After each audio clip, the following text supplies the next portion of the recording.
There's an old saying that revenge is a dish best served cold, but in the case of Don Staley and South Carolina's women's basketball team, revenge is a dish best served through Aliyah Boston. You are Locked On Gamecocks, your daily podcast on the South Carolina Gamecocks, part of the Locked On Podcast Network, your team every day.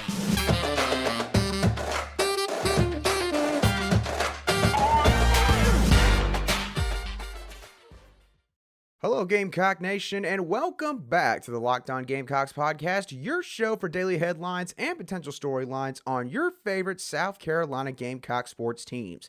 I'm your host, Andrew Lyon, and as always, thank you for making the Locked On Gamecocks podcast your first watch or listen here today. We are free and available on YouTube and wherever you get your podcasts daily.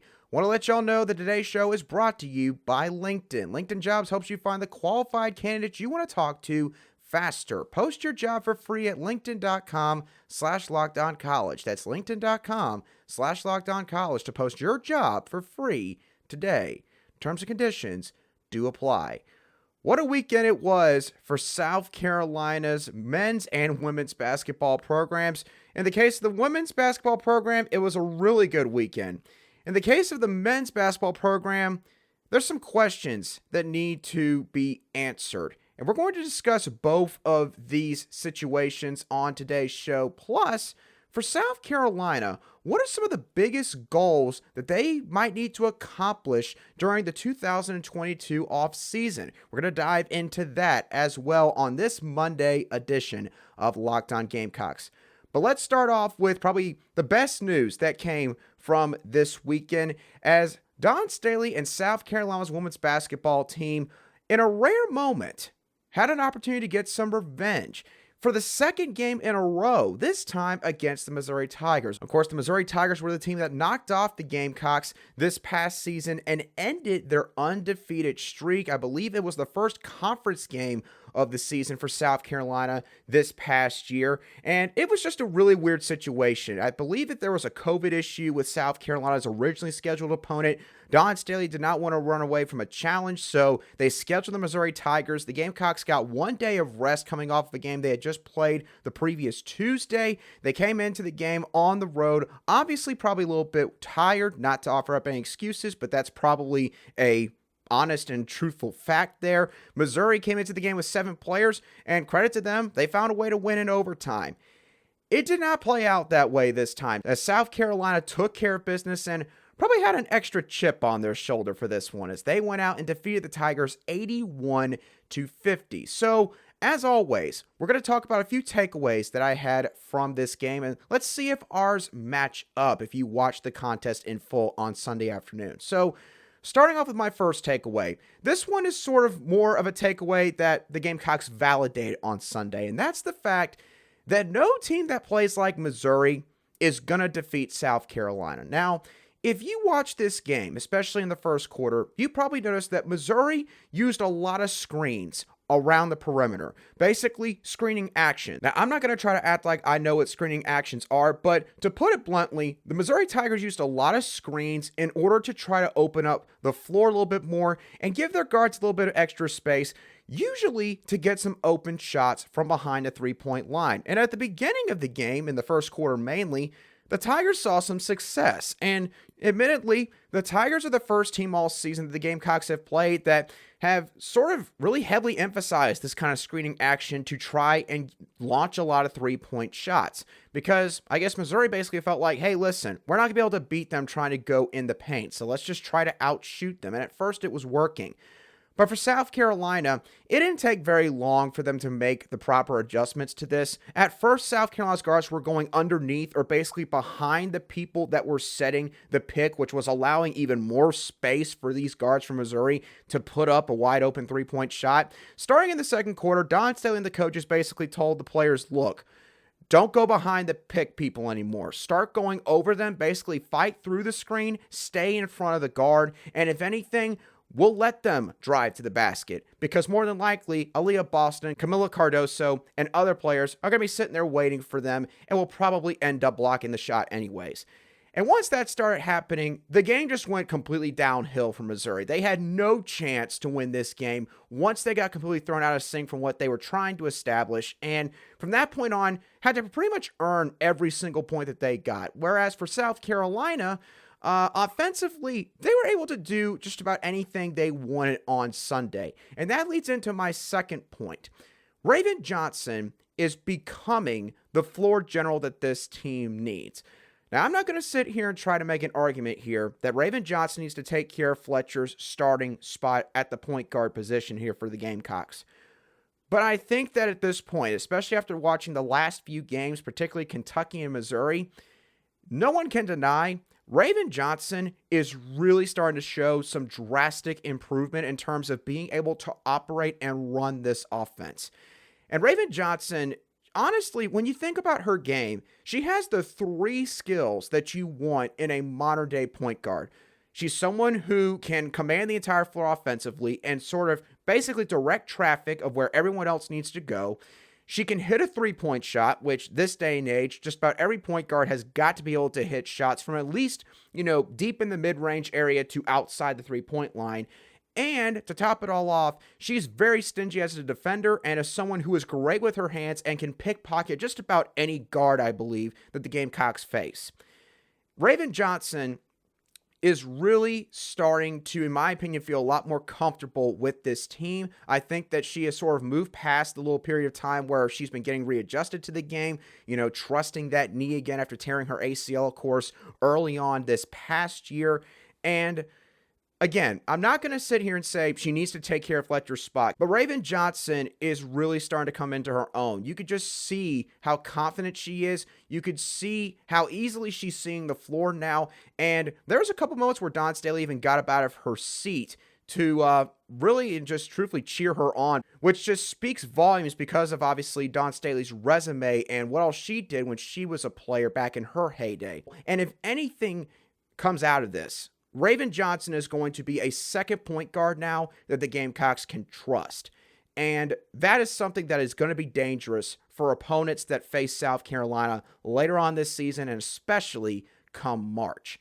The final takeaway from this game, Aliyah Boston is still her. Aliyah Boston is still the most dominant player in all of college basketball, and there's no question about that in my mind. Now, has she had the stats that she got in her junior year this year? No. That's because teams are respecting her so much. There's plenty of teams now that South Carolina's facing that are putting 2, sometimes 3 players in the same vicinity as Aliyah Boston. And it's made it very difficult at times for the Gamecocks to do what they want to do, what they show they want to do during a game, which is get the ball down to the low block and let Aliyah Boston go to work. But this game, Aliyah Boston, in a lot of ways, managed to manufacture her own opportunities. Aliyah was an absolute menace on the boards. Missouri had no chance of stopping her in terms of that aspect. She got multiple offensive rebounds, got multiple putbacks, made some really good shots at the free throw line, drew a lot of off-ball fouls, which tells y'all just how much Missouri was having trouble being able to contain her in this game. And then defensively, she was really feeling herself on that end at the same time, blocking multiple shots. There was one point in this game where I believe Laura Henson from Missouri, she drove straight to the basket with the basketball, and Aliyah Boston was standing there. Laura Henson, for some reason, tried to get a layup on her. I don't know why she did, but she did anyways. And Aliyah Boston blocked the shot. She made some contact, and Henson immediately took a hard fall to the floor, and thankfully she was okay. Boston got called for a foul. Even though it looked like she got all ball, she didn't really hit her that hard. Laura Henson, of course, not being as tall, as lanky as Aliyah Boston, wound up going straight to the floor. And when Boston got called for the foul, she was walking away, and the camera showed her just smiling. And that image stuck with me, honestly, for the rest of the game. Because this is the thing. People mistakenly think that Aliyah Boston is just this super nice girl, which she is. She's got a vibrant personality and, not afraid to show it. And that, she's just a really good basketball player. And maybe that she doesn't have a mean side to her. And I don't think that's the case. And I think that moment in that game against Missouri on Sunday afternoon encapsulated the kind of player Aliyah Boston is. A fiery competitor, not afraid to get after somebody. And the way I would describe the grin on her face was her basically walking around and thinking that, I'm not going to say it out loud, but I know I am the most dominant player on this floor. The only way the opponent has a chance against me is if the people in stripes have anything to say about it and call me for a couple fouls. And that's the only way you're going to stop me. That's what I got. That's the impression that I had from that moment. So nonetheless, South Carolina completely eviscerated Missouri on Sunday afternoon.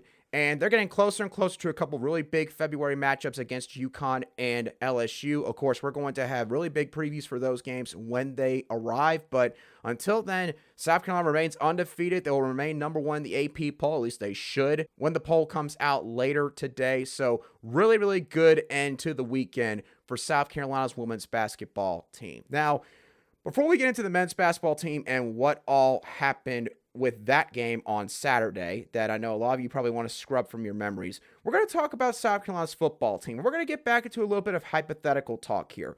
What should South Carolina's main goals be for the 2023 offseason? I got a few that I came up with, and I want to see what y'all think as well, of course. But we're going to get into all of that in just a couple moments right here on Locked On Gamecocks.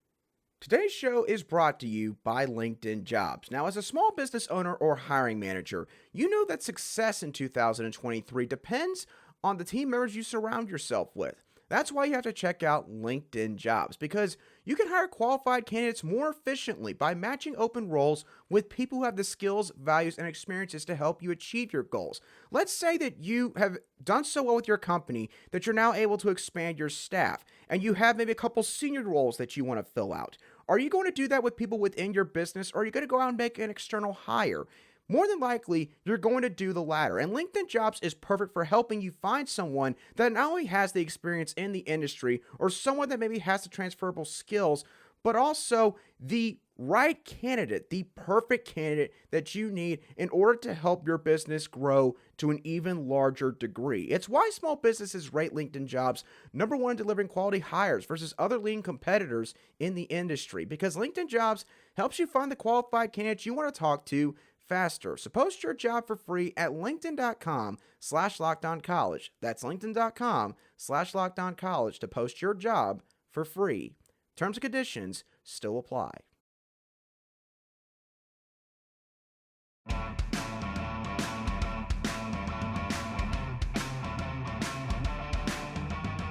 Welcome back to this edition of the Locked On Gamecocks podcast, where we cover your South Carolina Gamecocks every single day. Thank you for making Locked On Gamecocks your first listen every day. Make sure you check out our brand new podcast, Locked On College Basketball, where you'll find everything you need to know about college basketball in just one place. Plus, you'll hear from big name experts, insiders, coaches, and players. Locked On College Basketball, available on YouTube and wherever you get your podcasts. All right, now let's talk about South Carolina's football team. Now, obviously, we've already talked about a couple different things. We talked about maybe some freshmen that could end up starting for this team in 2023. What should the floor and ceiling be for this team this upcoming fall? But, of course, before South Carolina even gets to the 2023 season, they got a whole offseason full of different tasks and hurdles that they're going to have to go through. And so I came up with a few different goals that South Carolina, I think, is going to need to accomplish before they even can suit up for fall camp and get ready to face North Carolina in early September. So let's start off with the first goal that I jotted down. I think the Gamecocks need to start to figure out who their future quarterback, or I guess quarterbacks, are going to be.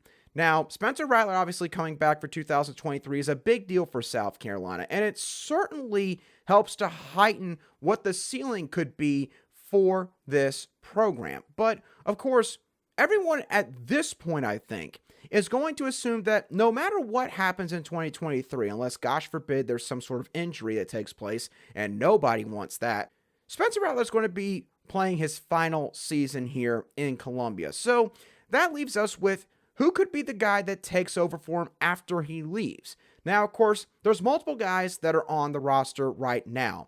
That's Luke Doty, Tanner Bailey, Lenore Sellers, Braden Davis, and Colton Gather. And that's not even counting in Dante Reno, who at this point looks like is probably going to be an early enrollee for the 2024 class, of course, assuming he sticks around with South Carolina. And based on the fact that he could have maybe left a whole year early, I'm going to assume that he's got all his credits in line to where he's going to be coming into this program this next January, not in the summertime period. So, of course, we could debate about who's got the highest ceiling out of all these quarterbacks. I know that there's some people who are going to say Tanner Bailey. I know that there's a lot of people that are going to say Lenore Sellers. There might be even people who would still say Dante Reno, and he's not going to be on the field or on campus for at least another year. There could still be some people that say Luke Doty. He's got the most experience. He hasn't gotten a fair shot yet, which I completely agree with, by the way. And it's just going to be his time to be able to operate in the South Carolina offense. But I think there's one thing we can all agree on. Not all these guys are going to be sticking around long term.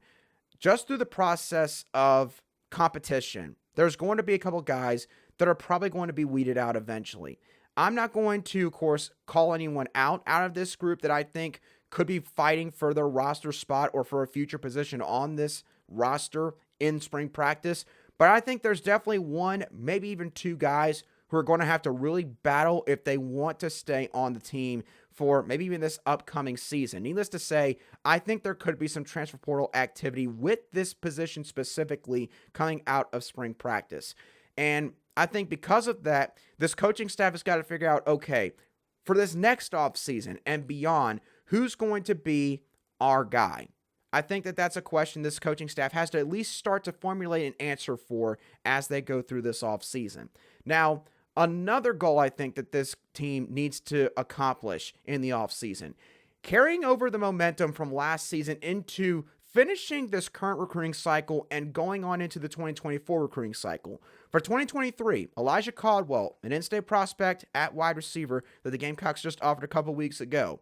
In my opinion, he is a guy that South Carolina needs to get. Not, they could take him at the end. South Carolina, in my eyes, needs to get him. I think Elijah Caldwell offers an intriguing skill set. I think he could be a dangerous downfield receiving threat at the next level in college football. And, I mean, he's within your own state borders. You can't let someone like NC State come out here and snag Elijah Caldwell at the last minute. You got to get somebody like him. Nyckoles Harbor, in terms of his name and the cachet that he brings with him as an athlete, he could be the biggest get for South Carolina in the entire recruiting class for 2023 if you can land him. But you got to fend off teams like Michigan, like Maryland, like Oregon. I would sort of say those are the three teams that you have to worry about to any degree. Not really going to throw in LSU, not going to throw in Southern Cal. The other teams, in my opinion, are the main contenders here. You land Nyckoles Harbor, that would just do wonders for your program in terms of your perception with other big-time athletes in terms of high school football. Now for 2024, there's a Junior Day event that's upcoming later this week going into the weekend. South Carolina's probably going to be hosting a ton of blue chip type prospects, guys that I've mentioned before that are rated as some of the best prospects in the country at their position. And South Carolina is in favorable position for a lot of them. And in certain cases, they lead for them and probably lead for them by a wide margin.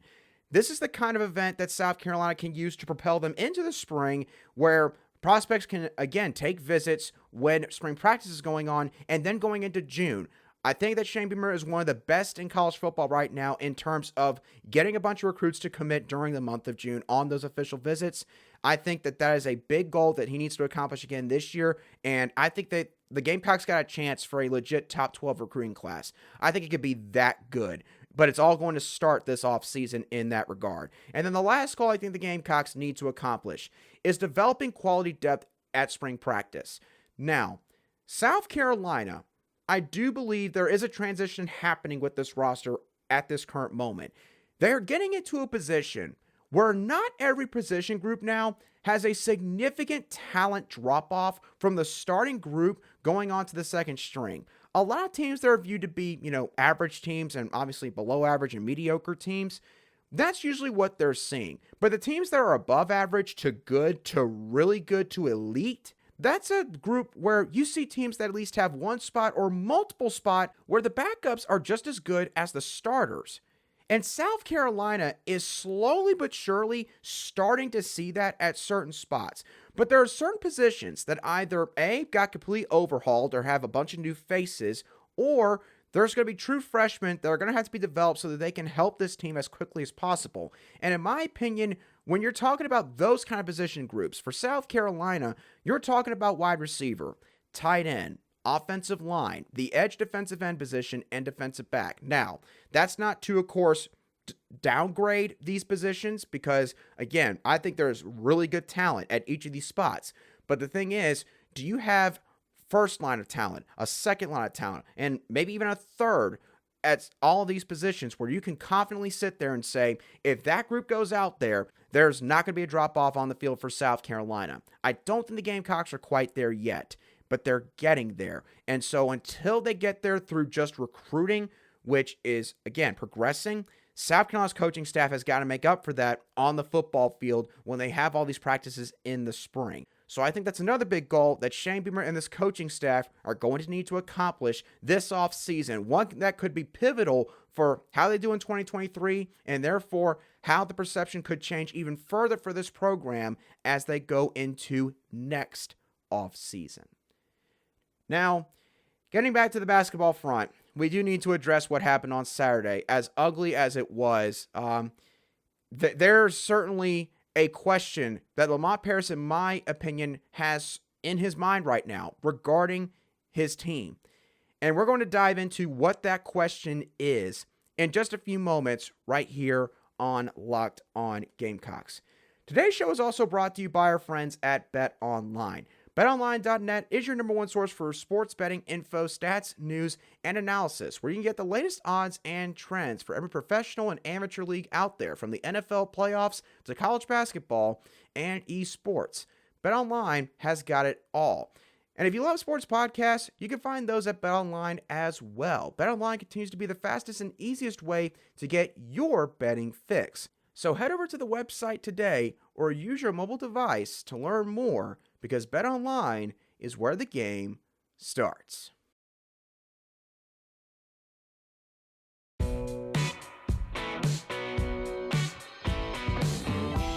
Welcome back to today's edition of the Locked On Gamecocks podcast, where we cover your team every single day in just 30 minutes. So South Carolina suffered another 40-plus point defeat on Saturday afternoon this past weekend, this time at the hands of the Texas A&M Aggies. And obviously, it's not a good sign when your basketball team loses 2 games by 40-plus points on your home floor and you're a Power 6 conference team, in this case an SEC team. But the thing I think that stung the fan base, that really made it so shocking, is the fact that losing to Tennessee as bad as they did, while it certainly was a horrific performance, you can understand at least kind of why it played out the way it did, because Tennessee is one of the best basketball teams in all of college basketball right now. They are probably going to be a top 3 seed in the NCAA tournament. They are potentially a team that could win it all in the SEC. They could be the best team in the entire conference right this second. So you can at least stomach that a little bit more if you're a South Carolina fan. But for Texas A&M, a program that's a good basketball program, I'm not going to disparage them in any way. Buzz Williams is a very good coach, has done a great job building programs at several stops that he's had in his career. But Texas A&M, in my eyes, is a team that's like a really good NIT team to, they'll sneak in to the NCAA tournament. Not maybe as like a 6, 5, or 4 seed or higher, but, maybe an 8, 9 seed or maybe last 4 in type of deal.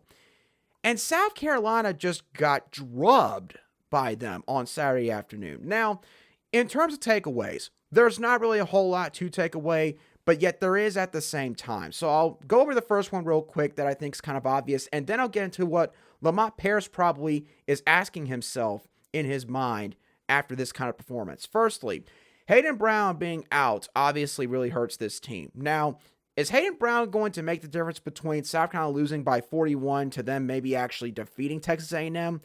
No. There's probably not a single player in college basketball that could have played on this team on Saturday and could have made up for a 41-point deficit. Unless South Carolina went to the NBA and got someone like a Ja Morant or LeBron James or Kevin Durant or Steph Curry, which they obviously can't do, that's maybe the only way you could have made up for that kind of deficit. Hayden Brown, though, is the glue guy for this team. He is the guy that, as Lamont put it after the game, is the grittiest on this squad. He's the guy that has the most experience at this level of college basketball.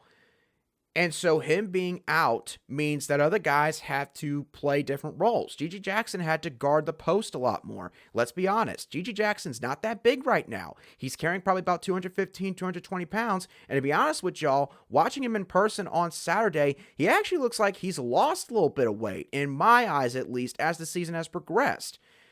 And you got Zachary Davis going out there and playing. We'll talk about him a little bit more in just a moment, but Zachary Davis is obviously someone that has got potential, but he's probably not ready yet to be starting in this kind of game against a solid SEC opponent. So Hayden Brown being out with potentially deep thigh bruise, which we all saw how long Marshawn Lloyd was out and how much it impacted his ability to be able to help South Carolina's offense on the football side of things. So that's not to say it's going to be a month-long process. I think with the deep thigh bruise, you don't know how long it's going to take Hayden Brown to come back. But it can clearly, obviously, hurt South Carolina for the rest of the season if it ends up taking him that long. Because they can't afford to have Hayden Brown miss more than like a game or two. And yet that just might be what happens here. Lamont Paris did not offer encouraging words after the game, saying that he hopes to have him back sooner rather than later. Which, in coach speak, is code for he probably doesn't even know when he's going to be coming back. But it's not going to be any time like the next week or so. So it's going to be interesting to see what happens with Hayden Brown and his injury in terms of storylines as this season progresses. Now, the other takeaway. Lamont Paris right now is currently in a phase in terms of building this program up where with these kind of games, he's got to figure out who are the guys on this team that I have that I could trust to go out there and fight for 40 minutes. Who is it? Is it going to be the guys that have been on this team for a couple years now? Is it going to be a couple guys that got out of the portal? Is it going to be a couple kids that were playing high school ball at this time last year? Who's going to fight for this team? Because here's the thing. South Carolina, in terms of rebounding, got absolutely dominated on Saturday. I've never seen such a lopsided affair in terms of one team getting as many rebounds as A&M did against South Carolina. And you could argue, of course, that there's positioning that's involved, there's timing that's involved. A lot of people would say, though, that rebounding is all about effort. And in certain other cases, you could also argue that it is about effort. And South Carolina, quite honestly, at this moment in time, and there's no specific player, but just they are not consistent with effort. And it's, of course, a wonder why that's the case, because this team has seen what it could do. It's knocked off a Clemson team that right now is leading the entire ACC conference in men's basketball. It's knocked off a Kentucky team that historically is considered to be one of the best programs in the entire sport, that just went and knocked off the Vols on the road on Saturday. And yet they turn around, they have a dud like this one. It's just there's no consistency with this team. So right now, I think Lamont Paris has to figure out who are the guys that he's going to have on this team moving forward beyond this season. Hayden Brown will be out of eligibility, at least as of this moment, I would assume, unless he gets a medical waiver somehow. Gigi Jackson will be moving on to the NBA. Meechie Johnson, who knows? If he continues to play as well as he did, maybe he decides that he can make the leap and go to the NBA. So besides those guys, though, everyone else, you've got them on the squad for another year if you want them. Here's the thing, though. I don't know what Lamont Paris's thoughts are regarding the rest of the guys. I do believe that the question he's asking himself, and he's hoping these guys are going to answer for him in the final half of this regular season, then going into the SEC tournament, is who are the guys that I can rely on? Zachary Davis started in this game. Yes, he had some bad moments. He made some mistakes. True freshmen are going to have those kind of moments, and they're going to have these kind of games. But here's the thing. No one can doubt Zachary Davis fights. No one can doubt Zachary Davis gives effort, lays his body on the line for this team. Ended up, I think, with 12, 13 points. Took a couple of tough falls to the floor, getting hit driving to the basket, and got a couple and ones, and continued to fight all the way to the very end. Now, granted, it was maybe against A&M's backups, but the point is, the kid doesn't throw in the towel. And he is someone that is like a piece of clay for Lamont Paris. Could be an interesting case study in terms of how Lamont Paris can develop guys. Zachary Davis has potential, but he needs to be molded. He needs to be given some time, and you got to put enough effort. And if you do, he could turn to a really great player for this team.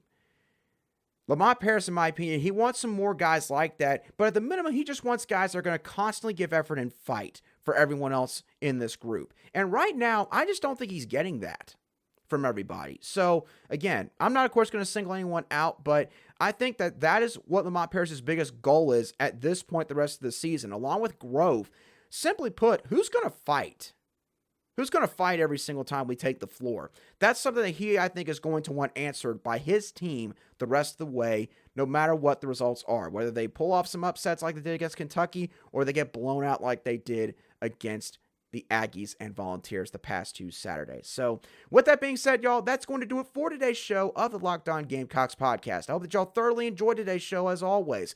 What are your thoughts on Dawn Staley and the women's basketball team's performance from Sunday afternoon? What did you make of their revenge that they got against the Missouri Tigers? What, in your eyes, should be the goals for South Carolina's football program throughout this offseason? And lastly, what do you make of what the men's basketball team did this past Saturday? Do you think that there's a bigger underlying issue than I mentioned on today's show? Let me know your thoughts down below in the comments section if you're watching today's show on YouTube. Or you can shoot me a direct message at @aline_SC on Twitter, and I'll try to respond to your message as quickly as I see it. And once again, don't forget to make Locked On College Basketball your second listen or watch, now that you have watched or listened to the Locked On Gamecocks podcast. But once again, y'all, that does it for me on today's show. I hope that y'all have a great rest of your Monday and a fantastic start to the work week. And I'll catch y'all on the next show of the Locked On Gamecocks podcast.